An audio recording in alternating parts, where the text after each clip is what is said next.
este domingo, Santo Domingo tercero de la Gran Cuaresma, llamado Domingo de la Adoración de la Cruz, efectivamente porque todo, tanto el Evangelio como las demás lecturas, como los cantos de la liturgia, a lo largo tanto de los cánones matutinos, como todo hace referencia al misterio de la cruz.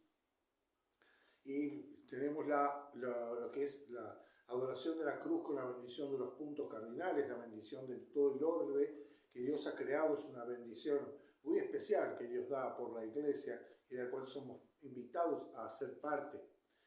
Hoy, pues, es un día en el cual decoramos la cruz preferentemente con ramas de albahaca, que es el símbolo del imperio cristiano, el que ejercía el poder de la cruz de parte de Cristo, de la Iglesia, de su imperio espiritual sobre las almas que excede las fronteras de las naciones e inclusive las de este mundo. Ese signo con el cual decoramos las cruces que vemos es también el signo del trabajo espiritual con el cual aprendemos a cargar nuestra cruz, a conocerla y a dejar que el Señor haga de ella instrumento de salvación. Pues el Señor nos dice: el que quiera seguirme, no trate de salvar su vida de acuerdo a sus propias ideas, sino que confíe en mí, cargue su cruz y ponga sus pies detrás de mí. Vaya por ese camino que yo le estoy señalando. Es un sendero muy estrecho, pequeño, pero que lleva a la salvación. Por lo tanto, no podemos decir que la salvación es fruto de nuestras expectativas cumplidas, sino de aquel plan que Dios ha trazado sobre nuestra vida, que es, por definición, un misterio. Querer resolver la propia vida con la propia idea de las cosas es como querer verse a sí mismo sin tener un espejo donde reflejarse. ¿Cómo hago? Como para tener una idea realmente de lo que soy, si solamente mis ojos pueden ver el exterior en el mejor de los casos y de algunas partes en el mejor de los casos. Por eso, tener fe, creer en Cristo, es confiar también en Él. Digamos así, muchas veces no tenemos luces o explicaciones o inclusive fervor suficiente para decir: bueno, sí, yo creo todo lo que me dice Jesús, ¿sí? Pero sí tenemos suficiente para decir: yo le creo a Jesús, aunque muchas veces no entienda, no llegue a comprender inclusive lo que me está proponiendo, pero confío y creo en Él, yo le creo a Él. Si Él me dice que es así, asá, bueno, yo le creo. Ahí es donde se cierra toda esa idea de que, primero, la enorme equivocación de pensar que nuestra fe proviene de la Biblia. Nuestra fe proviene de la Iglesia, es decir, del nuevo Israel. La Biblia, la palabra de Dios, está puesta para sellar el testimonio del cual la Iglesia da autoridad. Como dice San Agustín: yo no creería que las Santas Escrituras son tales si no fuera la autoridad de la Iglesia la que me la ha señalado. ¿Cómo puedo ser cristiano sin la Iglesia? La palabra de Dios aparece para explicar, para hacer visible algunas notas, algunas cosas que Dios me va señalando, pero es la autoridad de la Iglesia la que me lo explica. ¿Por qué? Porque ha recibido el Espíritu Santo. Es el mismo Espíritu Santo por el cual confiamos, creemos y sabemos que el pan y el vino puestos sobre el altar, tal como Él lo ha establecido, como nos mandó a hacerlo, se transforman en su cuerpo y su sangre. De la misma manera, sabemos que el agua ordinaria pasa a ser un vehículo de salvación cuando se aplica sobre ella la gracia del Jordán, porque es el mismo Jesús el que no vuelve a sumergirse históricamente otra vez, sino que hace partícipe otra vez al agua ordinaria del agua superior, del agua liberada de toda la esclavitud, de las limitaciones del ser criatura. Todo lo que se lo pasa a Cristo pasa a ser transparente a la gracia. Por eso, cuando hoy tenemos un gran problema, enorme problema como sociedad, y es algo que hemos de empezar a curar, y cambiamos la lógica del portador de la cruz por la lógica de la víctima. La lógica de la víctima es la que destruye, digamos así, en nuestra vida el poder de sanación que viene a traer la cruz. Porque la lógica de la víctima es que todo lo que está mal en mi vida es siempre responsabilidad de otro. Siempre fue otro. Y no solo eso, sino que eso habita en un pasado que no deja que hoy yo sea quien debo ser. Es algo que hipotéticamente seguiría sucediendo en el pasado, lo que hace que hoy yo no esté abierto a la gracia de Dios, a la transformación que Dios hace cuando yo abrazo mi cruz. No cuando la usufructúo para disculparme, para hacerme a un costado. Y muchos dirán, bueno, pero en mi vida pasó esto y esto muy terrible, en aquella vida pasó aquello y lo otro terrible. Sí, se lo vamos a decir a Jesús. Sí. Vamos con nuestras cosas terribles, pero vamos a ponerlas en sus manos. De esta manera, la muerte que trae en nosotros, el pecado y el dolor del mundo en el que vivimos, se transforman, pasan a ser, ¿sí?, digamos así, pedagogos en nuestro camino hacia Cristo.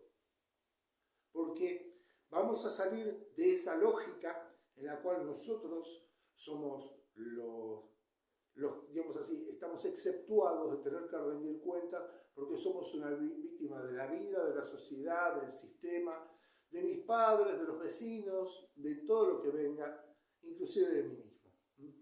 Todo ese desdoblamiento no ha hecho más que amputarle a toda una generación la capacidad de realizar su vida. Hoy, por ejemplo, uno escucha la falacia completamente aberrante, ¿sí?, cuando da a entender de que la misión de la mujer, por ejemplo, sería otra distinta que la de ser madre. El ser madre es una opción excepcional. Eso es una mentira grande como una casa. Lo mismo que la misión de un varón es ser padre. Importa poco si los hijos son nacidos del propio vientre o ajeno. Importa poco si uno es padre o madre de alguien a quien está criando en su casa o ayuda a que otros puedan realizar la plenitud en su vida. Pero nosotros estamos creados para el servicio. En la medida que nosotros creemos que nuestra vida está para el disfrute, para realizar y expandir todos nuestros sueños a nuestra medida, no a la de la grandeza de Dios, no a la capacidad transformadora una vez que hemos abrazado la cruz. Luego echamos la culpa a Dios de la miseria de nuestra vida, en el mejor de los casos. O si no, pues seguimos permaneciendo en una tiniebla hasta que terminan nuestros días y nos tenemos que enfrentar con la verdad. Porque Cristo no existe si nosotros creemos en Él, sino que el Señor reina y reina como médico en este mundo, pero va a venir como juez. Como médico se aproxima para curar nuestra enfermedad, pero muchas veces somos nosotros los que nos repantigamos en nuestra vida hecha a nuestra medida cuando nos sale como queremos y decimos no lo necesitamos, yo me realizo a mí mismo. De la misma manera, cuando las cosas no salen como queremos, no aceptamos otro Dios que el que nos venga a darnos lo que a nosotros nos parece. Y después está el que ni siquiera sabe lo que quiere, pero vive una especie de existencia al día sin ninguna ligación con aquel que le dio origen y aquel que le va a pedir cuenta de su alma. Toma la gratuidad de Dios como un merecimiento. Muchas veces hay personas que con toda la buena intención, pero con malos medios, busca consolar al otro y dice, ay, vos que lo que te pasa, vos te mereces todo lo mejor. Y la verdad es que nada de lo que hacemos, por más grande que sea, haga que merezcamos todo lo mejor. Puede ser en el mejor de los casos algunas personas, algunos bienes puntuales, pero ¿no nos damos cuenta acaso que la vida es un regalo? ¿Quién hizo algo para recibir lo que recibió? ¿O acaso pensamos que aquel que nació con una desventaja física o mental hizo algo para merecérselo? Es por eso que a una generación de despistados ontológicos que no saben de dónde vienen ni a dónde van, que creen que ser padre o madre es una especie de lujo impuesto por la sociedad, cuando no es una exigencia de la propia naturaleza, el ser capaz de dar a otro, de sostener la vida de otro, de dejar un legado para otro, de hacerme cargo de lo que encontré construido en este mundo también, hablando desde el punto de vista ciudadano, si queremos. Esa generación que flota en la indeterminación y se acerca al final de su vida sin siquiera considerar que es deudor de la generosidad de otro. Y que en algún punto, por más de que nosotros, como en alguna época había algunos hijos irreverentes que decían, yo no pedí nacer, es tu obligación, es una obligación, te la tomaste vos solo. ¿Sí? Como alguien puede imaginarse en su malicia, en su ignorancia, que las cosas fueran así. La verdad es que la vida es un regalo que sencillamente sucede sin nuestro querer. Somos hechos por otro más grande. Está en nosotros el abrirnos a esa riqueza y establecer ese diálogo con aquel que nos ha hecho y nos sigue sosteniendo, con el de ovillarnos en nosotros mismos y quedarnos sepultados por aquellas cosas que deberían habernos elevado. La clave de esto es la cruz. Cargar la cruz. Y cargar la cruz no es algo malo, es todo lo contrario, es la liberación de todo eso malo. Es transformar todo aquello que pesa sobre mí en una llave que abre una puerta, que es la puerta de la salvación, la puerta del cielo. Es lo que verdaderamente cambia el victimismo por la compasión, cambia el egoísmo por el perdón. ¿Pero por qué? ¿Porque se me pide algo excepcional? No, porque en la medida que yo crezco en ese diálogo con Dios, que es la vida de la fe, voy recibiendo la gracia para poder ir soltando todo eso que sobra y pesa. Y para poder acoger todo lo que me está haciendo falta, que yo digo que no tengo. Pero que lo recibo en los términos de Dios. Si no, es un desperdicio, como si un niño de 5 años me pidiera un coche último modelo para andar y, bueno, como sabe prender el auto, entonces yo lo dejo que le ensaye. Eso no es generosidad, eso es una locura. Pues ahí es donde también es algo fundamental, cuando la cruz la tomamos, muchas veces nos pasa esto, cuando nos damos cuenta y empezamos a darnos cuenta realmente, tarde o temprano, en algún punto, de que somos responsables frente a Dios de lo que dimos y de lo que hicimos con lo que recibimos.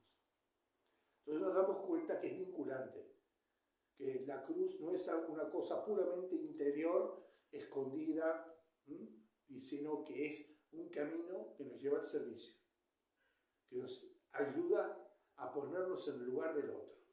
No a exigir ningún privilegio porque a mí se me ocurre o porque yo soy quien soy, sino todo lo contrario, es descubrir la gracia del servicio en cualquiera de sus formas.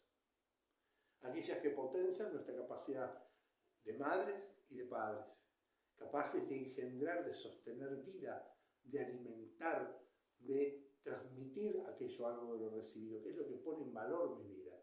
¿No? Si yo soy pues el último destello de algo, ¿quién recibirá? ¿Quién habrá sido el receptor de toda la bondad que recibí?